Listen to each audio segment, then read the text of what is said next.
आज दो राज्यों पर बात होगी और दोनों ऐसे राज्य हैं जो तथाकथित तौर पर सनातन विरोधी हो चुके हैं पूरी तरह। हालांकि ये बड़ी मजे की बात है कि ये दोनों राज्य वैसे हैं जिन्होंने हिंदुत्व की हुंकार इस नई सदी में भरने में सबसे आगे खुद को रखा था। मैं बात कर रहा हूं बंगाल की और केरल की। केरल में गुरु शंकराचार्य हुए, उन्होंने चारों मठों को स्थापित किया और पूरे भारत को एक सूत्र में बांधा। आज उस केरल की हालत आप जाकर देख लीजिए। मैंने 2 लाइन की एक पोस्ट की थी फेसबुक पर। आनंद भाई, आज इस पर गंभीरता से बात करेंगे। मैंने 2 लाइन की पोस्ट की थी कि केरल सबसे ओवररेटेड, गंदा और वाहियात राज्य है। इस पर हमेशा की तरह भाई लोग आ गए, और भाई लोग कौन आए? वही जिनके बारे में मैं मुतमईन हूं कि उनमें से 80% के हैंडल जो है वो हैंडलर्स बैठे होंगे पाकिस्तान में, सऊदी अरब में या कहीं भी। मोहम्मद निजामी, मोहम्मद सुलेमानी, ऐसे खुर्रम खां आए और उन्होंने कहा कि यूपी बिहार वाले न दें, गोबर पट्टी वाले न दें, फलाने वाले न दें, और ले दे के इनका उच्च शिक्षा और तमाम। तो आपको मैं 3 मिनट बिठाऊंगा और मैं पहले कुछ आंकड़ों पर बात करूंगा। देखिए, ऐसा नहीं है कि हम किसी भी राज्य के खिलाफ हैं। भाई, हम तो खुद बिहार से हैं, तो हमें तो किसी को गाली देने का कोई औचित्य ही नहीं है। हम तो सारे पायदानों पर सबसे नीचे हैं। उसके बाद आपने जो बिहार की बात की है कुछ लोगों ने, तो बिहार तो हमारा सहोदर है, बगल में है। कुछ वर्षों से वहाँ हाईवेज बन रहे हैं, कुछ वर्षों से वहाँ डिफेंस कॉरिडोर हो रहा है। 5-6 साल से चीजें वहाँ अगर सुधरने लगी तो इससे यूपी के असली चरित्र को भूलना नहीं चाहिए। तो हम वो कोशिश नहीं कर रहे हैं, लेकिन जो सच है उसको तो बोलना पड़ेगा। तो पहला मिथक, केरल को अक्सर भारत का मॉडल राज्य, हम सबसे साक्षर हैं। सॉरी, ये लोग तो खुद को शिक्षित कहते हैं, तो पहले तो शिक्षा और साक्षरता। हमारे यहाँ क म ला जो लिख लेती है, या क म ल जो लिख लेता है, वो साक्षर है। और केरल में ऐसे 100% साक्षर। बिहार में साक्षरता 70% से ज्यादा होगी। कितने साक्षर हैं, कितने शिक्षित हैं, वो देख लीजिएगा। और कुछ बूढ़े जो साक्षर नहीं होंगे, वो कितने शिक्षित हैं और वो आपको कितनी शिक्षा देते हैं, वो भी देख लीजिएगा। लेकिन पहले जरा आंकड़ों पर बात कर लें, एकदम विशुद्ध आंकड़ों पर। हमने आज आनंद जी को कहा है कि आज आप अपने आचार्य रूप को भूल जाइए, आज जरा आप अपने डेटा एनालिस्ट स्वरूप को याद कीजिए। 90-96% से अधिक साक्षरता दर के आंकड़े केरल को शिक्षा का गढ़ बताते हैं। लेकिन 2025 में परफॉर्मेंस ग्रेडिंग इंडेक्स पीजीआई ने यह उजागर कर दिया है कि सीखने के परिमाण और गुणवत्ता में गिरावट आई है। यहाँ साक्षरता का अर्थ केवल पढ़ना लिखना जानना है, वह भी क म ला। उसके बाद अगर आप राजीव दे देंगे तो वो नहीं पढ़ सकता है आदमी। और अगर आप कहीं चक्रपाणी दे दिए तब तो और दिक्कत हो जाएगी। और कहीं आपने किन कर्तव्य विमूढ़ और उच्छृंखल लिखने को दे दिया तब तो और ज्यादा दिक्कत हो जाएगी। और ये केवल हिंदी की नहीं बात है, ये अंग्रेजी की भी बात है, और ये मलयालम और ये बंगाली की भी बात है। तो शिक्षा का आंकड़ा गया तेल लेने। अब आते हैं इनकी सबसे बड़ी जो बात है, वो है शराबखोरी। जरा केरल वासियों की शराबखोरी पर बात कर लें। 2025 में केवल ओणम पर, और सोचिए मैं केरल की भर्त्सना क्यों करता हूं, क्योंकि यह हिंदुत्व का गढ़ था और यहाँ ओणम जैसे धार्मिक पर्व पर केरल वालों ने 826.38 करोड़ की शराब धकेल दी, और ये पिछले साल से 6.5% अधिक है। केवल उन्नाडम दिवस पर 137.64 करोड़ की शराब बिकी। त्योहारों पर शराब सामाजिक जीवन का केंद्र है। यह है आपका केरल। अब आइए जरा महिलाओं के प्रति अपराध। और अभी मैं उस सब की तो चर्चा कर ही नहीं रहा हूं जो स्थान विशेष में सोने की तस्करी के लिए वो गोल बना के और स्थान विशेष में 1 किलो जो घुसेड़ के ले आया गया है, या फिर बाकी ऐसी चीजें। मैं तो यही सोचकर दंग रह जाता हूं। और सचमुच केरल वाले बड़े अच्छे हैं कि स्थान विशेष में 1 किलो का इतना बड़ा वो यंत्र ठूंस लिया और उसके बाद बैठ रहे हैं, चल रहे हैं, फिर यहाँ आकर निकला। तो केरल ये है। राष्ट्रीय अपराध रिकॉर्ड ब्यूरो के अनुसार 2021 का मैं केवल बता रहा हूँ, 13,539 मामले महिलाओं के प्रति दर्ज हुए। जनसंख्या निकाल लीजिए, एवरेज निकाल लीजिए। इसमें से 2023 में ये बढ़कर 16,000 से अधिक हो गए और इसमें से 5,500 मामले पति और रिश्तेदारों के अपराध थे। पिछले 9 वर्षों में 1.5 लाख महिलाएं विभिन्न अपराधों की शिकार हुई हैं, जिनमें 6,500 यौन उत्पीड़न है और 2,000 के करीब अपहरण के मामले हैं। महिला सशक्तिकरण की छवि के पीछे कठोर यथार्थ ये छुपा है, केरलवासी। और अब आनंद भाई, लव जिहाद। हादिया केस याद है दोस्तों? जरा गूगल कीजिएगा हादिया केस में क्या हुआ। और केरल से चिढ़ने का एक कारण यह भी है कि यह सनातनी संस्कृति को भ्रष्ट कर रहा है और नष्ट कर रहा है। एक काबिल महोदय आए, कोई इरफान इंजाम जो भी हो, मोहम्मदन सबके नाम एक ही होते हैं, उसमें कोई फर्क नहीं होता है। उन्होंने कहा कि 50% हिंदू, 25% मुसलमान और 20% ईसाई किस मजे से रहते हैं ये केरल में। नहीं भाई, गलत, फिर गलत। मुसलमान वहां मजे से रहते हैं, ईसाइयों ने तो तुम्हारे खिलाफ शिकायत की हुई है। लव जिहाद हिंदू नहीं चिल्लाने गए थे, सदन के पटल पर रखी हुई बात है। वामपंथी मुख्यमंत्री ने लव जिहाद की बात की थी। और अब जैसे 7.5 मिनटों तक ये पूरी प्रतिक्रिया मैंने दी, ये पूरा खाका समझाया। अब इसमें कुछ बचा खुचा जो होगा उसको एंडी ब्रो हमारे पूरा करेंगे। और मैं अब कुछ देर के लिए अपनी वाणी को विराम देता हूँ दर्शकों।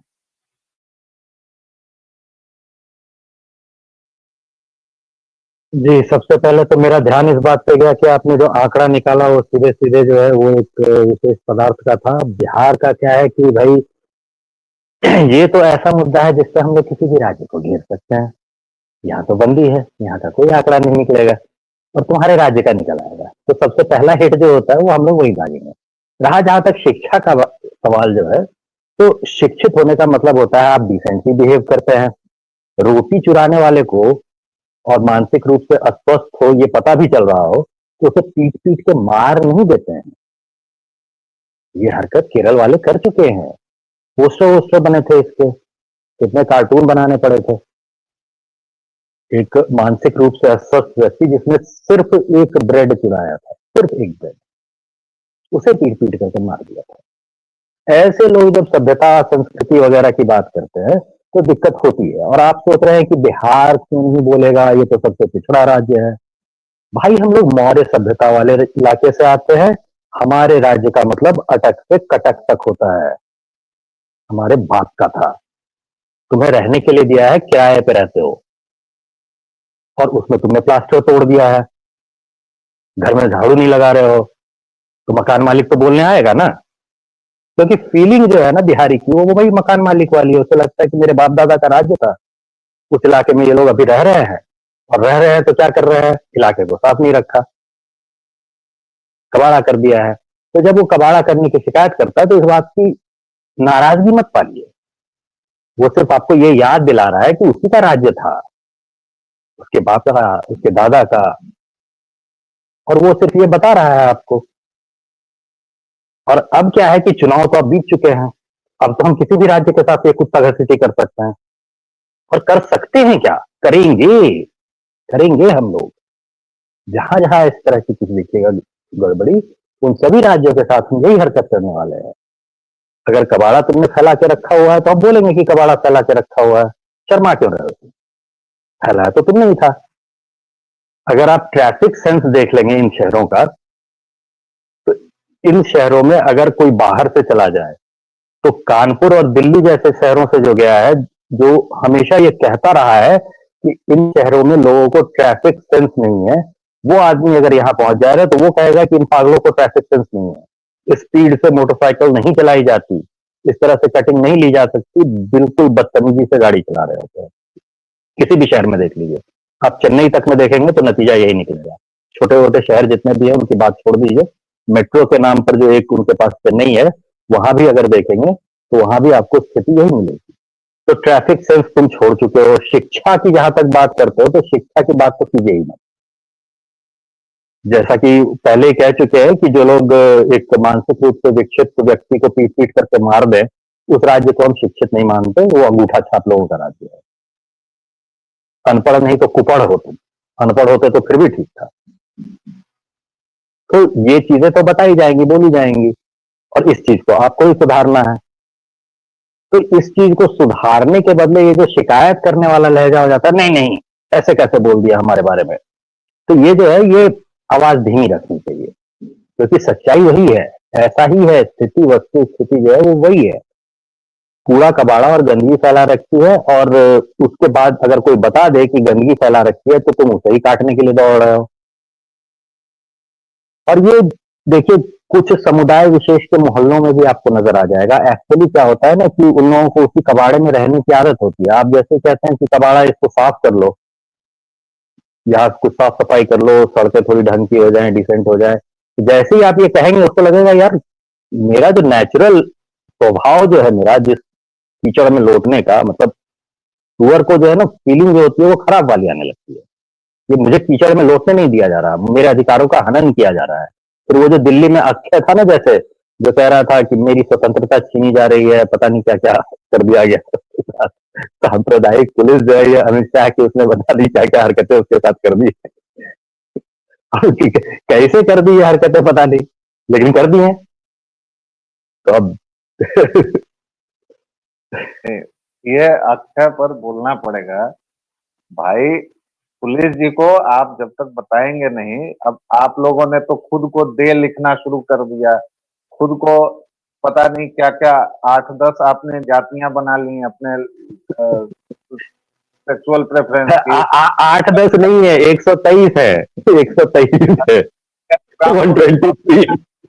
अरे भाई, ट्रम्प बाबा के आने के बाद 8 कर दिया गया, और ट्रम्प बाबा ने तो कहा कि हम तीसरा को भी, वो तो अनंत सिंह हो गए कि हम ये सब मनबे नहीं करते हैं, हम तो मन नहीं करते हैं, हमको कुछ मतलब नहीं है। लेकिन अक्षय बाबू को जिस तरह, भाई आप पुलिस को बताओगे ना कि मैं ही हूँ, शी हूँ, दे हूँ, क्या हूँ, और अब आप कह रहे हैं कि क्या तो दबा दिया, तो मार दिया, तो क्या तो कर दिया। अरे ऐसे थोड़े होता है यार अक्षय भाई, देखो ऐसे मत करो।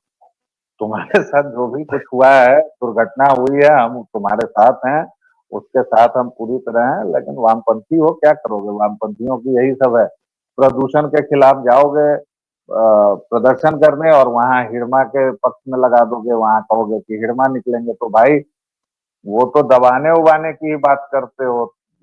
यूपी में तो यूपी पुलिस तोड़ देती है कुछ अंगों को, उसके बाद चलने फिरने की भी दिक्कत होती है। तो खैर, अक्षय बाबू से चलते हैं केरल की ओर। वापस केरल पे चलते हैं। तो केरल की देखिए स्थिति अभी जो है वो ये है कि सरकारें जो है वो लगातार जो है वो एक पक्ष के झुकाव वाली सरकारें वहां हमेशा से रही हैं। और अगर इन चीजों को याद किया जाएगा ना, कि अगर आप जोड़ जाड़ करके देखेंगे कि किन इलाकों से कब विरोध के स्वर उठने शुरू हुए थे, तो जो सबसे पहला संविधान संशोधन आप देखते हैं, वो उसके स्वर भी उसी इलाके से उठने शुरू हुए थे। जैसे कि लव जिहाद जुमला जो होता है, वो उनकी विधानसभा से उठना शुरू हुआ था, और वो ईसाइयों ने दिया था, हिंदुओं ने तो दिया नहीं था। हिंदुओं का असल में इतना दम ही नहीं था कि वो किसी मुद्दे को, किसी जुमले को नेशनल लेवल पे चर्चा के विषय में शामिल कर सके, चर्चा का विषय बना सके। भूतपूर्व वामपंथी लोग जो थे, उन लोगों ने जब फिल्म बनाई, तब जाकर के तो वो ये लव जिहाद और ये सब कुछ जो है वो नेशनल मीडिया में डिबेट का विषय बना। वरना जब तक भैरप्पा ने आवरण नाम की किताब लिखी थी इसी विषय पर, तब तक पूरे नॉर्थ बिहार में कहाँ कौन जानता था इसके बारे में, पूरे नॉर्थ इंडिया में कोई नहीं जानता था। तो ये सब कुछ जो है ये बहुत समय तक चलता रहा, और उसके बाद जब ईसाई लोग जब इसको पुश करना शुरू करते हैं, उसके बाद जाकर के ये नेशनल मेन स्ट्रीम मीडिया में आता है। बहुत अच्छी स्थिति में वहां पे ईसाई है, ऐसा बिल्कुल नहीं कहा जा सकता। और आप गौर कीजिए कि सिर्फ एक मामले में नहीं, ये लव जिहाद वाले जितने मामले हैं, ये मामले तभी नेशनल मीडिया में आए हैं जब ये कश्मीर में एक बार एक सिख लड़की के साथ हो जाता है, तब ये प्रकाश में आता है। कहीं एक जैन लड़की के साथ होता है, तब ये प्रकाश में आता है।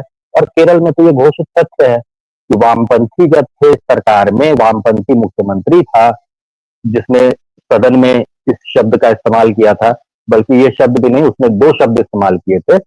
एक था रोमियो जिहाद और दूसरा था लव जिहाद। हम लोगों ने आज जो याद रखा है वो लव जिहाद है, लेकिन शुरुआत में इसका एक नाम जो था वो रोमियो जिहाद भी हुआ करता था। थोड़ा सा अगर कोई इतिहास देख ले उठा करके तो उसको ये शब्द भी नजर आ जाएगा। तो शुरुआत यहाँ से हुई थी, और हमेशा से ये कहा जा रहा था, ये जो झूठ हमारे नेता लोग भी इसमें कम जिम्मेदार नहीं है। इसमें हमारे नेता लोग जिम्मेदार इसलिए हैं क्योंकि ये लोग कहते रहते हैं कि जिहाद की जो मानसिकता है वो भारत में नहीं पनपी, वो भारत में आईएसआईएस की मानसिकता कभी आ ही नहीं पाई, यहाँ के फलानों ने जो है उसको रिजेक्ट कर दिया। ऐसा कुछ नहीं हुआ था। ये सफेद झूठ है, राजनाथ सिंह झूठ बोल रहा है। यहाँ पर भी उतना ही हो रहा था। और वो जो भर भर करके लेकर के आते थे ना, एक शौचालय जो साफ कर रहा था वहां पे, और उसके बाद कहने लगा कि भैया यहाँ पे शौचालय साफ करना पड़ रहा है, आईएसआईएस वाले जो है मुझसे ये काम करवा रहे हैं, मुझे बचा लो, वापस ले आओ। और सिर्फ यही नहीं था, लड़कियां भी गई थी अपने आप को सेक्स स्लेव की तरह मुजाहिदीन को ऑफर करने। जी। लेकिन लेकिन इनको असली वाला मोहम्मदन सब तो मियां मानवे नहीं करता है, उसका वो क्या तो किसी को करेंगे? नहीं मानते ना, वो तो किसी को नहीं मानते, तो ये लोग क्या किसी को नहीं करेंगे? मानते। जबरदस्ती इन लोग वो जो जुमला होता है ना, वो जो जुमला होता है कि जब तक अभी एक जो वर्मा साहब एक भूतपूर्व आईएएस जो जुमला उछाल रहे थे, वो जुमला भारत का मोहम्मदन जो है वो कभी भी अशराफों के लिए उछाल सकता है। बड़े गर्व के साथ जो अपने असदुद्दीन ओवैसी साहब होते हैं ना, उन्होंने अपनी बेटी की शादी का प्रदर्शन किया था। क्यों? क्योंकि उनकी बेटी से तुर्की ने शादी कर ली थी। एक तुर्क किसी ने शादी कर ली थी अभी हाल में, शादी कर ली थी, तो उसको पूरा शो ऑफ कर रहे थे कि तुर्की में शादी करवाई है हमने अपनी बेटी की, अशराफों में। अरे कभी इधर की लड़की इधर आ रही हो वो दिखाओ ना। लड़कियां इधर से तो उधर जाती ही रहती है, चार चार उनको करने की इजाजत है। चार करने के अलावा वो 20-25 गुलाम भी रख सकते हैं, 20-25 क्या अनगिनत है, गुलाम की गिनती फिक्स नहीं है।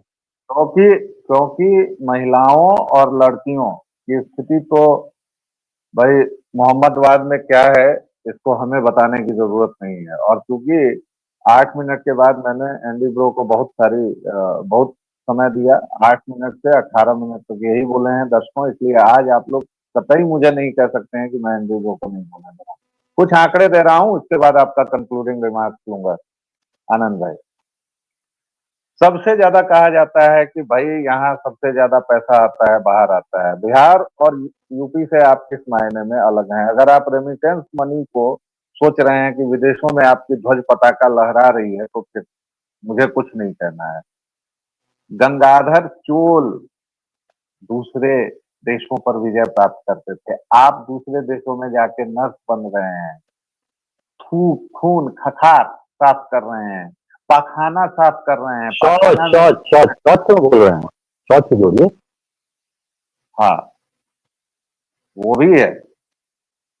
अब जरा आपके वित्तीय हेल्थ पर बात कर लेते हैं केरल वासियों। नीति आयोग और इसी के आंकड़े दिखा दिखा कर आपने कहा कि हमने बहुआयामी गरीबी को निकाल लिया है। 1 नवंबर को उन्होंने घोषणा कर दी। केरल की गलियों में हम भी घूमे हैं 6 महीने तक, सड़कों पर हमें भी लोग मिलते रहे हैं, ऐसा कुछ नहीं है। लेकिन खैर सरकारी आंकड़े हैं। नीति आयोग की फिजिकल हेल्थ इंडेक्स 2025 में केरल को कितना स्थान मिला है सर? 18 राज्यों में 15वां। फिजिकल हेल्थ इंडेक्स, वित्तीय स्वास्थ्य सूचकांक 15वां स्थान। राज्य का डेट इंडेक्स 23.1 रहा और डेट सस्टेनेबिलिटी स्कोर 11.3 रहा। यानी आप 150 रुपया कर्जा ले रहे हैं और आपकी औकात है 10 रुपए की। इसको सभ्य भाषा में, सीधी भाषा में अगर समझाएं तो इतना, आपने अपनी औकात से ज्यादा कर्ज ले रखा है और अब आप उसमें डूब रहे हैं। केंद्र आपको समय समय पर फेंकता है, निकालता है, फेंकता है, निकालता है, जिस दिन छोड़ देगा डूब जाएंगे। और आप लोग तो अलगाववादी भी हैं, अलग देश बना लेंगे। तो अलग देश बनाएंगे तो उधर से चाइना क्या बैठा रहेगा महाराज? नॉर्थ ईस्ट से घसीटते हुए आप लोगों तक सीधा श्रीलंका के जरिए घुस जाएगा, तमिलनाडु में घुसेगा और उसके बाद आप सब लोग ठीक हो जाएंगे। ज्यादा इतराइए मत। नीति आयोग की रिपोर्ट ने केरल को वर्स्ट फिनेंशियल हेल्थ वाले राज्यों में रखा है, ये जान लीजिए। और कह दीजिए कि फांसीवादी सरकार है, ब्राह्मणवादी सरकार है, इसलिए केरल को रख दिया, इसलिए तमिलनाडु को। अरे यार, आप लोग आज जो बिहार में शुरू हुआ है या यूपी या दिल्ली में, वो तो ये लोग 1970 ईस्वी से कर रहे हैं, कामराज के समय से। जयललिता कभी टीवी दे देती थी, कभी किसी को सोने की चेन ही बांटने लगती थी। तो इन राज्यों का हेल्थ कहां से, वित्तीय हेल्थ ठीक रहेगा? अब जरा अपराधों पर बात कर लेते हैं। 2025 तक के दर्ज मामले में बता रहा हूं, सितंबर तक के। हत्या 250, बलात्कार 2,500, सॉरी 2,500, मैं तो राहुल विंकी बन रहा हूं। 2,500 क्या होता है? 2,500। डकैती 45, चोरी 3,000, दंगे दंगे 678। हिंदू तो दंगे करने जाता नहीं है, तो किन लोगों में हो रहा है? अब्राहमिक मत के दोनों राज्यों में, दोनों धड़ों में। केरल में जो भी हो रहा है दंगा, वो ईसाइयों और मोहम्मदवादियों के बीच का है, उसमें हिंदू का कोई लेना देना नहीं। महिलाओं के खिलाफ अपराध लगातार बढ़ रहे हैं जी। अब आ जाइए जरा रोजगार पर। बड़ा रोजगार रोजगार, बेरोजगारी दर कितनी है सर? 8.6%। रोजगार विभाग के अनुसार, ये मैं कोई भी जाके देख ले अंधा, रोजगार विभाग के अनुसार अप्रैल 2025 तक 22.1 लाख लोग रोजगार पंजीकरण सूची में हैं, जिनमें से 14.2 लाख महिलाएं हैं। और आपकी जनसंख्या कितनी है? 3 करोड़, 3.5 करोड़। शराबखोरी की बात मैंने पिछली बार की थी, अब आप देख लीजिए कि आपको शराबी कौम माना जाता है। मल्लू मतलब शराबी जी। और ये मेरे कहने से नहीं होता है। इसलिए केरल के जो हिंदू हैं, उनको अपने राज्य के बारे में सोचना चाहिए, जो सनातनी है। क्योंकि जिहादियों और कसाईयों का तो कोई मतलब नहीं है, वो तो केवल लूटने आते हैं और बर्बाद करने। वो तो खुद की इमारतों को, कश्मीर में कभी वो चरारे शरीफ को जलाते हैं, कभी हजरत बल में हग से मूतते हैं, तो उनका तो कोई ठिकाना है नहीं।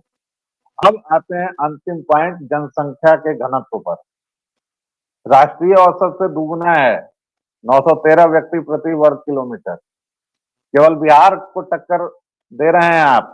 फिर से बिहार आ गया, बड़ा हंसते हैं, बड़ा। नहीं नहीं, ये गलत बात मत कीजिए। बिहार को आप टक्कर नहीं दे सकते। बेरोजगारी दर से आपने बात शुरू की थी, तो 8% जो उनका बेरोजगारी दर बताया था, उसकी तुलना में 2023-24 में बिहार की बेरोजगारी दर 3% है।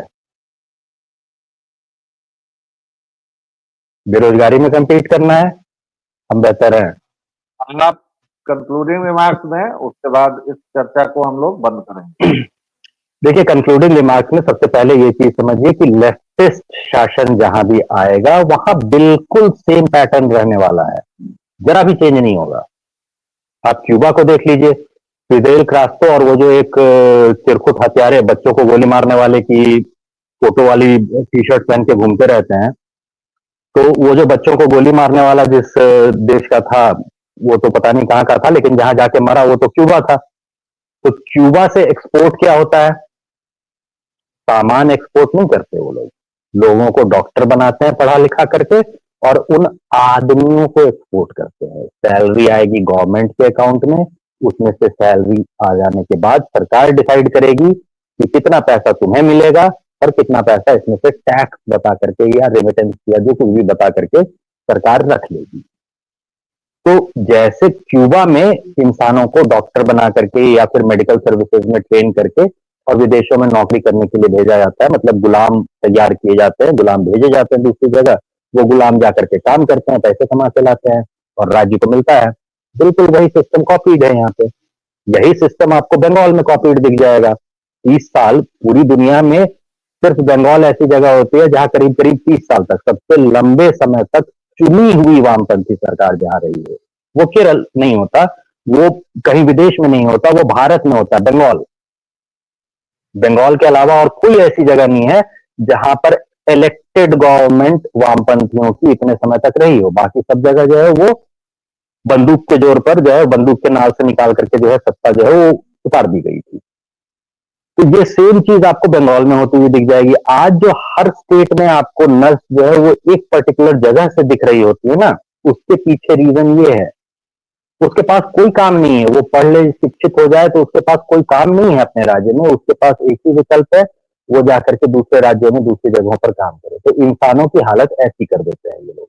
और वैसे जगह पे रहने वाला कोई जब शिकायत करता है, दूसरों के ऊपर मुंह दूसने लगता है कि अरे तुम बहुत खराब हो, तुम बहुत खराब हो, तो भाई ये जो एक बहुत बड़े नेता जो भाजपा के हुआ करते हैं, पूर्व पुलिस अधिकारी भी थे और अब तो भाजपा के सबसे बड़ा जो चेहरा होते हैं पूरे दक्षिण भारत में, अन्नामलई, तो उन्होंने कुछ दिन पहले कहा था कि आपने कब देखा है बिहारियों को कि गालियां दे रहा है भाषा के नाम पर किसी को। दो चार और भाषाएं सीखनी पड़े, 5 भाषाएं हम लोग ऐसे ही जानते हैं, दो चार और सीखनी पड़े तो उससे हम लोगों को कोई दिक्कत भी नहीं होता। दिक्कत जिन लोगों को होती है वो समझें। तो ये सारे चीजों में बहुत अंतर है, व्यवहार में अंतर है, स्वभाव में अंतर है, स्थितियों में जमीनी स्तर पर जो अंतर है वो बहुत ज्यादा है। आप जिसे मल्टीपल वाला पॉवर्टी कह रहे थे ना, कि कई तरीकों से पॉवर्टी आती है, उन सारे तरीकों, सारे मापदंडों पर जो है ये गरीब लोग हैं, वो वाली स्थिति जो है वो बिहार में थोड़ा कम होती है। बहुत अंतर है, बहुआयामी गरीब बहुआयामिक। हैं। और दर्शकों वो जो अंतर है, ये और सारी चीजें समझनी पड़ेगी। और जब ये लोग शिकायत करते हैं तो भाई जो आपको दिखा रहा है ना, तो उसके लिए हमेशा हम कहा करते, मेरे बड़े करीबी मित्र कहा करते थे, दूध की पूंछ में आग नहीं लगाते। तो जो आपको बताने आया है ना कि खराब स्थिति है, उसकी पूंछ में आग मत लगा दीजिए। पूंछ में आग लगाएंगे तो लंका जल जाएगी, ये पहले ही देख चुके हैं। इसीलिए दूध की पूंछ में आग मत लगाइए, जो अपने को सुधारने के लिए कहा गया है वो कीजिए। और अगर ऐसे ना समझ में आए तो एक जो बहुत फेमस सी किताब होती है, मतलब दुनिया में सबसे ज्यादा टीकाएं लिखी गई हैं भगवत गीता पे, सेकंड नंबर पे जो ग्रंथ आता है जिस पर सबसे ज्यादा टीकाएं लिखी गई हैं वो होता है काव्य प्रकाश। तो काव्य प्रकाश की दूसरी कारिका जो होती है ना, उसके नीचे लिखा हुआ होता है जो एक्सप्लेनेशन होता है, उस एक्सप्लेनेशन में लिखा होता है रामादिवत वर्तते, मतलब राम की तरह व्यवहार करो, रावण की तरह व्यवहार मत करो। तो दूध की पूंछ में आग मत लगाओ, उसका नुकसान हो जाएगा। ये चीज जो है वो समझनी पड़ेगी। तो बेकार का ये जो 2 लाइन की बात थी उस पे इतनी शिकायत कर रहे हैं, अभी तो पूरा खोल करके बताया भी नहीं कि क्या क्या कर चुके हैं आप लोग। तो एक एक करके जब वो किस्से बाहर आने शुरू होंगे, जो नॉर्थ इंडिया के लोगों को पता नहीं होते, क्योंकि साउथ इंडिया में हो रहे होते हैं और ऐसी भाषा में हो रहे होते हैं जिसको दिल्ली वाले जो है वो थोड़ा कम पूछते थे। हम लोगों को तो पता है कि उसकी भाषा में लिखा हुआ क्या है, क्योंकि बिहारियों को बहुत सारी भाषाएं आती हैं। तो अब जो है वो अखबारों से निकाल निकाल करके पब्लिक कर दिया जाएगा। और आप फिर कहेंगे कि एनडीए को मैंने रोक दिया, इसलिए रोकना पड़ेगा क्योंकि अब समय सीमा का हम लोग उल्लंघन नहीं करेंगे। हालांकि ये भी हम लोग समय सीमा का अतिक्रमण करते हैं, लेकिन विषय ही ऐसा था। बंगाल हो, तमिलनाडु हो, या केरल हो, कोई भी राज्य जो क्रिप्टो क्रिश्चियंस के शासन में है, उसके खिलाफ सभी हिंदुओं को एक होकर उस शासन को वहां से हटाने की जुगत करनी चाहिए। यही आज की बातचीत का पूरा प्राप्तव्य है। आप सभी दर्शकों श्रोताओं को बहुत बहुत प्रणाम। आप हमें इसी तरह अपने स्नेह से अभिषिक्त करते रहें। बड़ा मजा आ रहा है साहब, आप लोग जो लाइक शेयर और सब्सक्रिप्शन की बौछार कर रहे हैं। प्लीज इसकी रफ्तार को बनाए रखिए, थोड़ा बढ़ा सकते हैं तो बढ़ा दीजिए, बढ़ाने में हमें दिक्कत नहीं है। यहाँ कोई गति सीमा नहीं है, स्पीड ब्रेकर नहीं है। जितना बढ़ा सकते हैं बढ़ा दीजिए। बहुत कम समय में हम बहुत आगे आए हैं और आगे जाना है। तो अभी एक विराम, फिर मिलेंगे। तब तक के लिए जय जय सिया राम। जय श्री राम।